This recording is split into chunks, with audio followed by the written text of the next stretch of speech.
Добрый вечер. В прямом эфире информационный выпуск сегодня. В студии Ольга Цхавребова. И вот главные темы к этому часу. День Победы и независимости в Абхазии отмечают национальный праздник.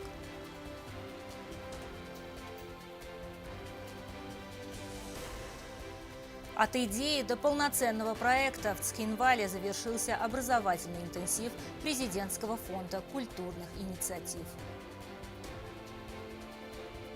Торжественное собрание, концерты, праздничное настроение. Квайса отметила День города.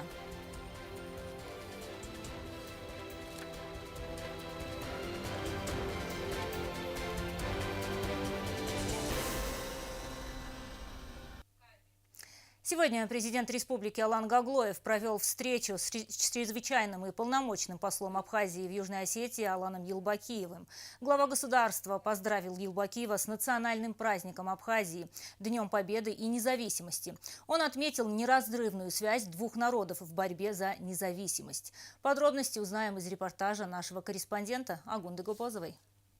Президент Алан Гаглоев сегодня встретился с чрезвычайным и полномочным послом Абхазии в Республике Южная Осетия Аланом Елбакиевым. Глава государства тепло поприветствовал дипломата и поздравил его с национальным праздником Абхазии – Днем Победы и независимости. Поздравляем с этим праздником. Мы с вами помним, что в эти тяжелые времена несколько групп из числа наших ребят выехали и поддержали Республику Абхазия, стали рядом с абхазскими защитниками Родины. Некоторые отдали свои жизни. Мы направили делегацию в Абхазию, чтобы поздравить и разделить праздничные мероприятия вместе с народом Абхазии. Направили поздравительный адрес на имя президента Абхазии. Президент подчеркнул, что Южную Осетию и Абхазию связывает общая судьба. Вместе наши народы преодолели множество испытаний и сегодня имеют возможность отмечать праздники и поздравлять друг друга. 20 сентября большая делегация Абхазии приехала по главе с президентом поздравить народ Южной Осетии. Мы им благодарны. Сегодня мы их искренне поздравляем. Поэтому рад вас видеть. И сегодня в такой день попросить еще и передать самые теплые слова приветствия, искренние поздравления нашему дорогому другу Бадрезу Рабойчуку.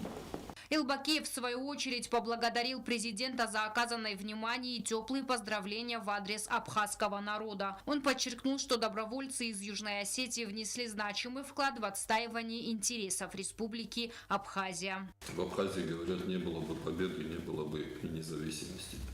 Свою весомую лепту в отстаивание интересов Республики Абхазия внесли добровольцы из Южной Осетии. К большому сожалению, 7 наших отважных сынов Осетии сложили свою голову за лучшее будущее Абхазии. В Абхазии помнят поименно всех, учтут и безмерно благодарны народу Южной Осетии, родителям этих достойных воинов за то, что воспитали таких сыновей. Сегодня сыновья и внуки этих воинов плечом к плечу вместе с братьями из России отстаивают свободу и независимость уже народа Донбасса. Думаем, что победа будет вновь за нами. Посол Абхазии в Южной Осетии еще раз акцентировал внимание на особых отношениях между двумя республиками. Примером этого стало участие внушительной делегации из Абхазии во главе с президентом Бадрой Гунбай в праздновании 35-летнего юбилея Республики Южная Осетия. Это событие является свидетельством крепкой дружбы и сотрудничества между народами, подчеркнул Елбакиев. Кроме того, делегация правительство Абхазии приняло самое активное участие в работе форума. Во всех мероприятиях. Да, на полях этого экономического форума были подписаны очень важные соглашения уже в экономической сфере, в сфере торговли. Банковская сфера у нас очень тоже близко сотрудничают. Было заключено также соглашение по обратимстве нашей столицы. Так что перспективы большие. Пользуясь приятной возможностью, уважаемый Алан Эдуардович, хочу пожелать вам, вашим коллегам, успехов в вашей многотрудной деятельности, а народу Южной Осетии мира и процветания. Отметим, что сегодня Абхазия отмечает 32-ю годовщину победы в Отечественной войне народа и независимость Абхазии. Агунда Губозова, Сармат Гузитаев, Азамат Кудзеев. Информационный выпуск сегодня. Делегация Южной Осетии сегодня приняла участие в параде в честь 32-й годовщины победы в Отечественной войне народа Абхазии. Военный парад прошел на площади Свободы в Сухуме. Представители нашей делегации также возложили цветы к мемориалу погибшим в Отечественной войне народа Абхазии. На церемонии присутствовали тысячи граждан Абхазии, а также гости республики. Анжела Кокоева продолжит. Юго-осетинская делегация, возглавляемая премьер-министром Константином Джусоевым, принимает участие в мероприятиях, посвященных 32-й годовщине победы в Отечественной войне народа Абхазии. В парке Славы прошла церемония возложения венков к памятнику павшим защитникам. Почтили памяти первых руководителей Абхазии Владислава Арзымба и Сергея Багапша.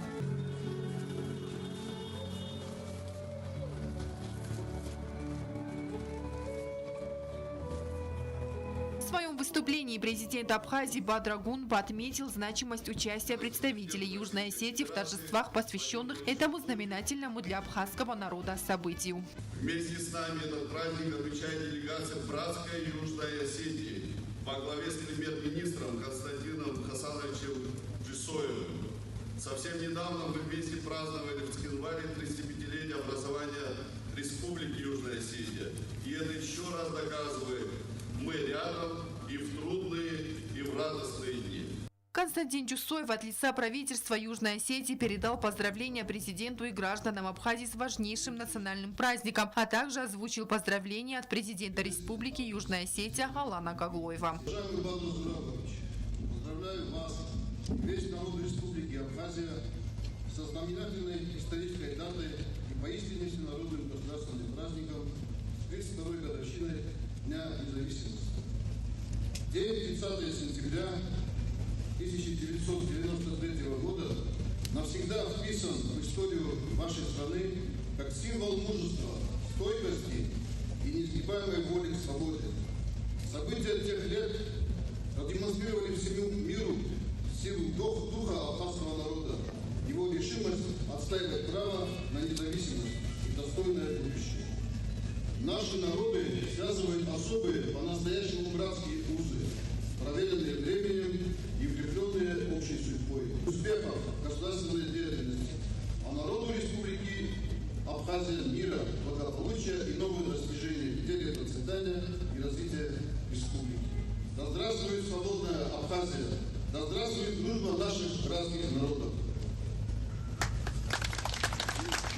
В праздничных мероприятиях принял участие первый заместитель руководителя администрации президента Российской Федерации Сергей Кириенко. В честь Дня Победы и независимости Абхазии состоялся военный парад, где также приняла участие делегация из нашей республики. Маршем прошли более 700 военнослужащих. На параде были продемонстрированы образцы военной техники. Анжела Кокоева, Зарина Кочева, Фатима Кумаритова. Информационный выпуск сегодня. Сегодня президент Южной Осетии Алан Гаглоев поздравил президента России Владимира Путина с Днем воссоединения Донецкой и Луганской народных республик, Запорожской и Херсонской областей с Российской Федерацией. В поздравительном послании, в частности, говорится: «Этот день навсегда вошел в историю как символ справедливости, силы народного выбора и торжества единства. Пусть этот праздник придает всем нам новые силы, укрепляет веру и справедливость в великую общую победу». Конец цитаты. Продолжаем. День рождения города Квайса отметили сегодня с размахом. Поздравить горожан приехал президент республики Алан Гаглоев. Он вручил государственные награды представителям различных профессий и сфер деятельности, а также подарил местной больнице автомобиль. После торжественного собрания на суд собравшихся была представлена концертная программа. С хлебом с солью Квайса встретила и нашего корреспондента Стеллу Бязрову. Сегодня в Квайсе важный и особенный праздник – 19-летие со дня присвоения высокогорному населенному пункту статуса города. С того момента каждый год жители города всегда отмечают этот праздник с размахом. И даже сегодня, несмотря на плохую погоду, здесь царит праздничная атмосфера. Традиционно праздник проходит с размахом, собирая жителей всех поколений, объединяя их в едином порыве гордости. Событие посетило руководство республики во главе с президентом Аланом Гаглоевым. Главу государства встретили по осетинской традиции с 3 пирогами и чашей осетинского пива.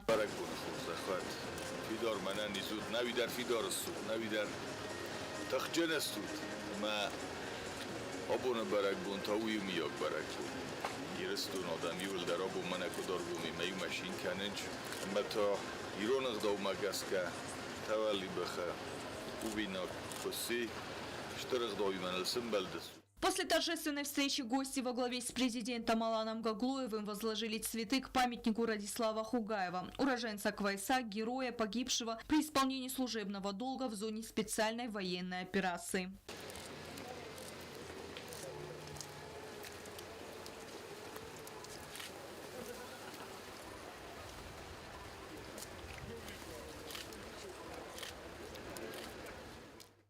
Праздник продолжился торжественным собранием в Доме культуры. Собравшихся тепло поздравил исполняющий обязанности главы города Квайса Ибрагим Хугаев. В своей речи он отметил значимость этой даты для всех жителей города.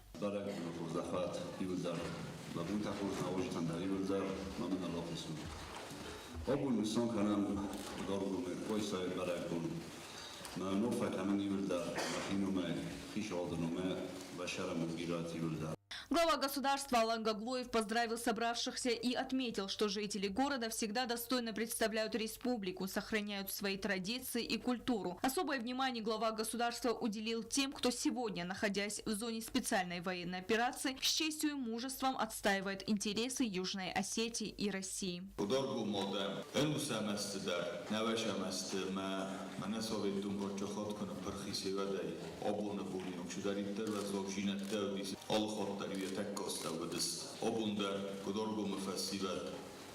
Санон барзон хасынч, мазногы нахма сауддаттынч, шамай манахом нашарджутан агуй могай, сагун барак буну розундаро, каражил шинканындаро, макаражи форсна болавында. Особо президент подчеркнул беспрецедентный подвиг Радислава Хугаева. Глава государства рассказал жителям, как принималось решение о присвоении Хугаеву высшей воинской награды Российской Федерации Героя России. Вопрос Алан Гаглоев поднял во время встречи с президентом Российской Федерации Владимиром Путиным в рамках празднования 80-летия Победы в Великой Отечественной войне.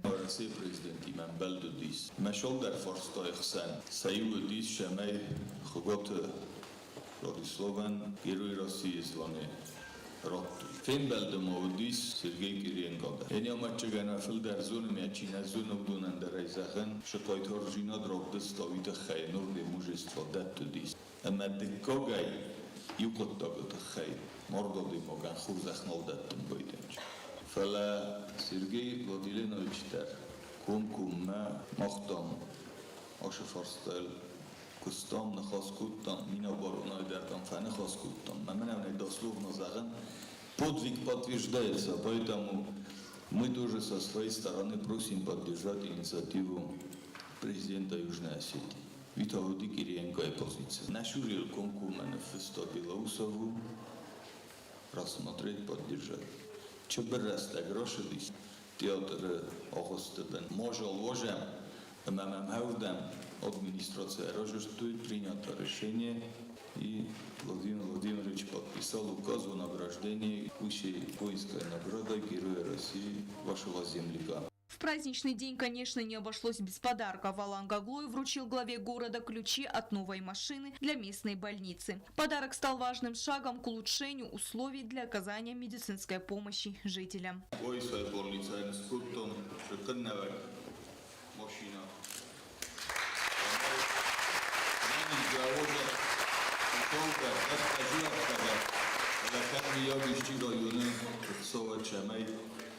На доктор Тандер, на медсестру Тандер, где цел сакут фарава канаммен нодам нахождается. В честь праздника Алан Гаглоев вручил государственные награды работникам различных профессий и сфер деятельности. Это стало признанием их вклада в развитие города и республики, а также проявлением благодарности за труд и преданность своему делу.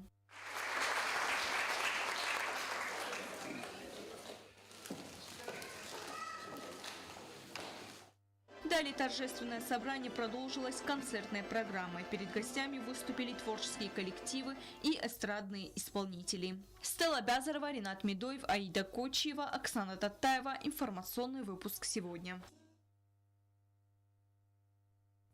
Представители самых разных профессий приняли участие в образовательном интенсиве, который несколько дней проходил в Цхинвале.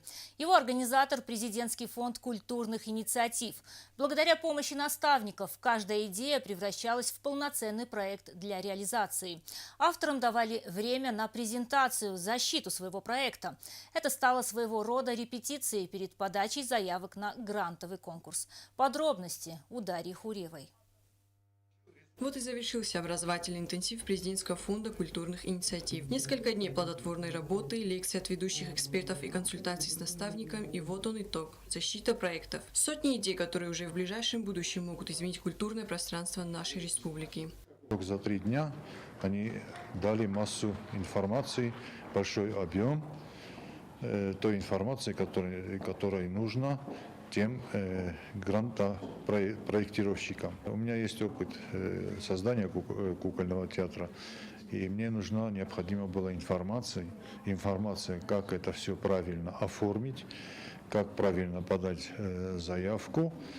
Культурные проекты, как и люди, рождаются, но чтобы они выросли и окрепли, нужна поддержка. Именно такую школу жизни для новых идей устроил Президентский фонд культурных инициатив.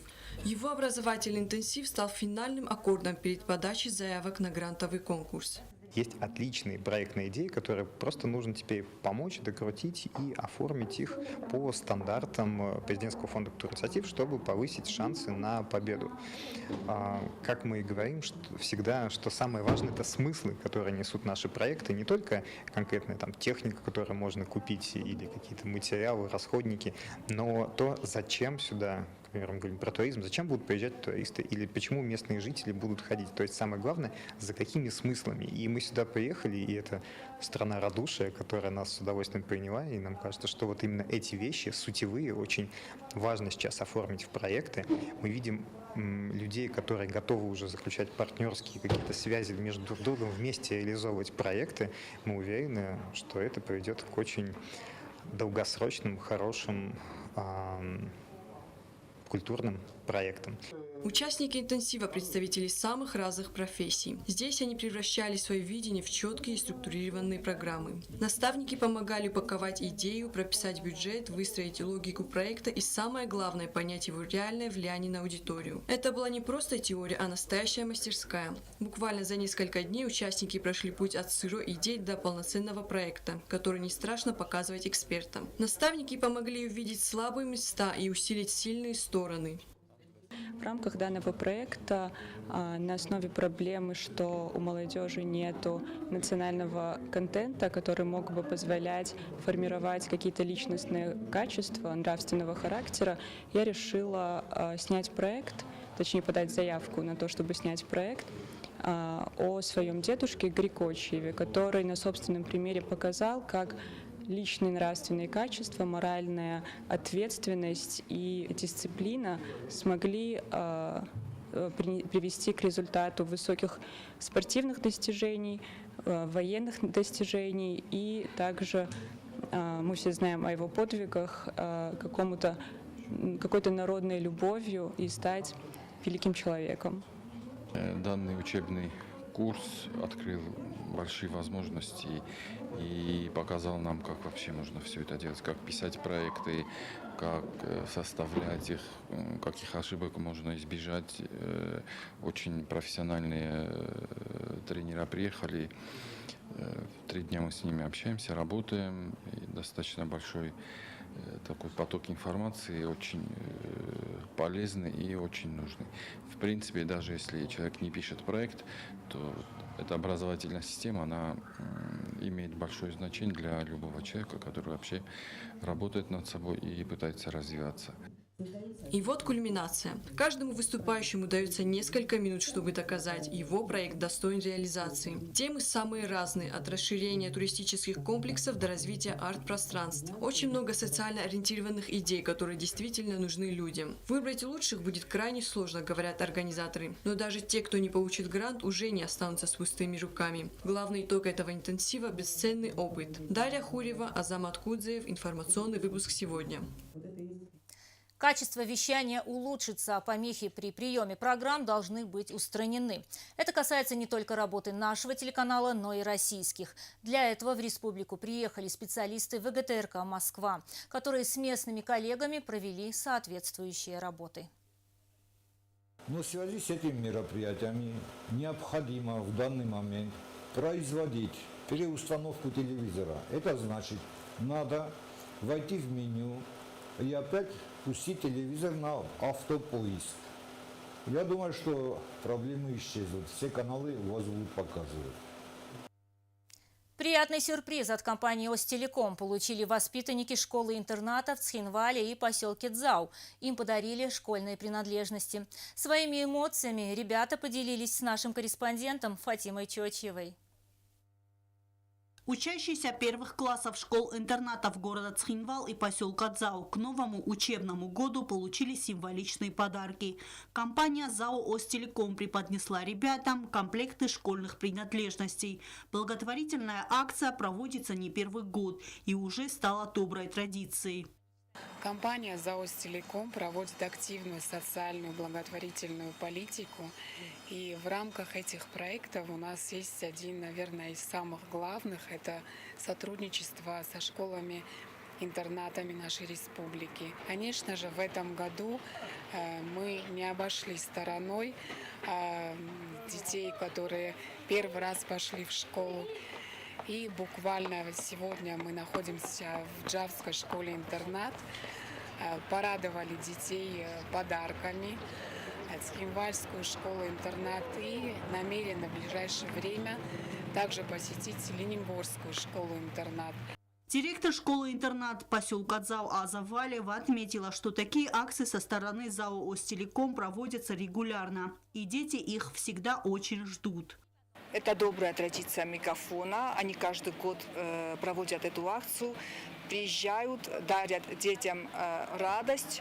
Хотела бы от души поблагодарить руководство мегафона за внимание и заботу о детях. Дети, как и всегда, были рады полученным подаркам. Школьные принадлежности стали для них практичным и нужным презентом, которыми они будут пользоваться в течение всего учебного года. Нам подарили карандаши, ручки, канцелярию, тетрадки, альбом, фломастеры, пластилин. Я очень сильно рада. Я буду с ними играть, учиться, рисовать дома. Дети с удовольствием общались с гостями, рассказывали им стихотворения. В школу года мы шагаем, этим теплым сентябрем и серьезно заявляем, за науками идем.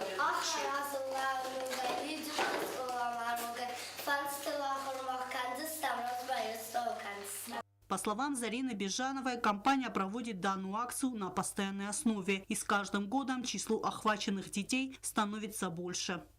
Эльвира Дебилова, Фатима Чочева, Айда Кочева. Информационный выпуск сегодня. Преподаватель физкультуры и ОБЖ, он же классный руководитель 10 класса в средней школе номер 3.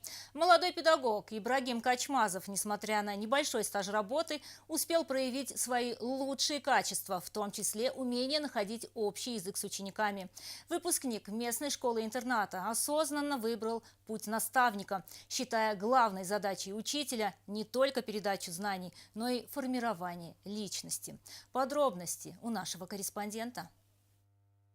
Одной из самых уважаемых и одновременно трудных профессий является работа педагога. Профессия педагога – это не просто труд, это образ жизни. Так о своей работе отзывается молодой, целеустремленный, перспективный педагог по физической культуре и основам безопасности жизни средней школы номер 3 Ибрагим Качмазов. Он окончил школу-интернат в 2017 году. По его словам, в школьные годы он не думал стать педагогом, но всегда уважал и восхищался работой своих преподавателей.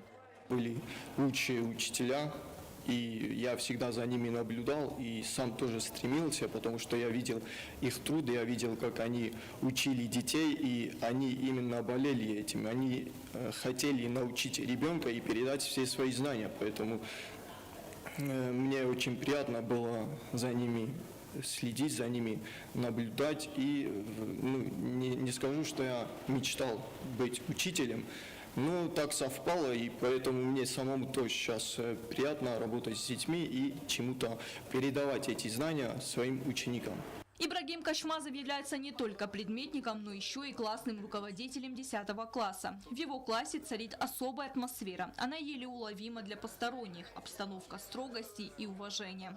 На самом деле мне просто нравится работать с детьми и видеть результат своего труда. Потому что я считаю, что для учителя нет большего удовольствия, чем наблюдать за тем, как растут твои ученики, как из неопытных людей они превращаются в мыслящих, в целеустремленных молодых людей. И для учителя это драйв, это развитие, это... считаю, что это лучшая работа на свете, потому что ее итог – это будущее нашего государства. Учить можно только тому, что сам хорошо знаешь и к чему питаешь большой интерес. Также поделился с нами Ибрагим Качмазов. Я считаю, что мне это больше подходит, мне этот предмет больше подходит. У меня был преподаватель в школе-интернат Олег Юрьевич, который меня всему научил, все объяснил. И я этот предмет просто хорошо выучил и имею успехи. Поэтому я считаю, что детям тоже я их заинтересовал, и им нравится изучать предмет ОБЖ. Молодой учитель считает, что важно быть не просто педагогом, а человеком, которому дети доверяют и к которому могут обратиться в трудной ситуации. И это ему удается. Ибрагим Инялович, умохан хорганак на классный руководитель, куда хорганак мазартам атенкша, на ОБЖ хорганак, на физкультуру хорганак, райгон частам. Ибрагим Инялович уджаха хорганак, он нас всегда поддерживает.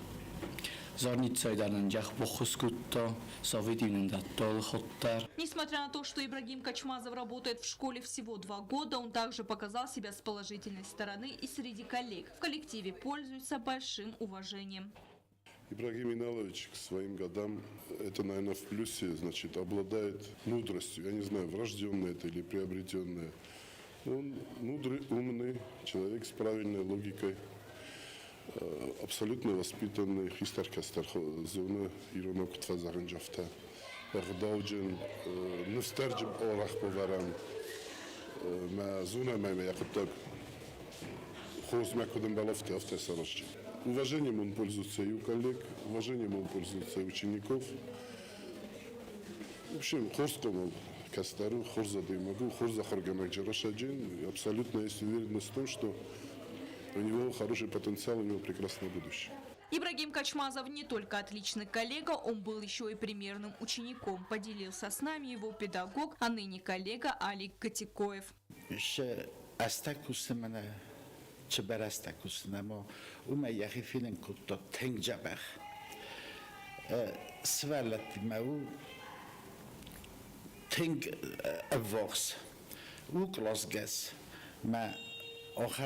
Намо регун охорганак уше хас яхима ройсоша меклозгасо уман бираши дар тaqava смохайзунут каюдис зорницой дар куцашатта кутто мамана зорницо кут бошатта кутто макуден тескершидис офташанчи ауруктадар тенджабах мохимакусам здар физкультура охорганакдан мен бира факасм бодам кадар зогдоз зарун кусагдан ама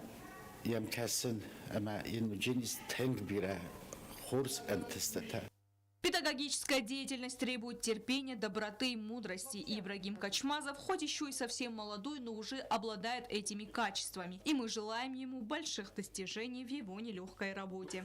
Стелла Бязарова, Фатима Чучиева, Зауру Стаев, Фатима Кумаритова. Информационный выпуск сегодня. А сейчас узнаем прогноз погоды на завтра.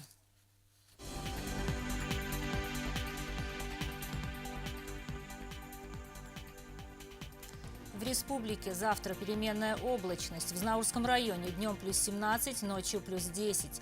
В Дзауском районе днем плюс 16, ночью плюс 10. В городе Квайса днем 14 градусов тепла, ночью 10. В Ленигорском районе вечером пройдет небольшой дождь. Днем плюс 14, ночью плюс 11. В Схинвале днем плюс 18, ночью плюс 12. На этом наша программа подошла к концу. Я благодарю вас за внимание и прощаюсь с вами. До свидания.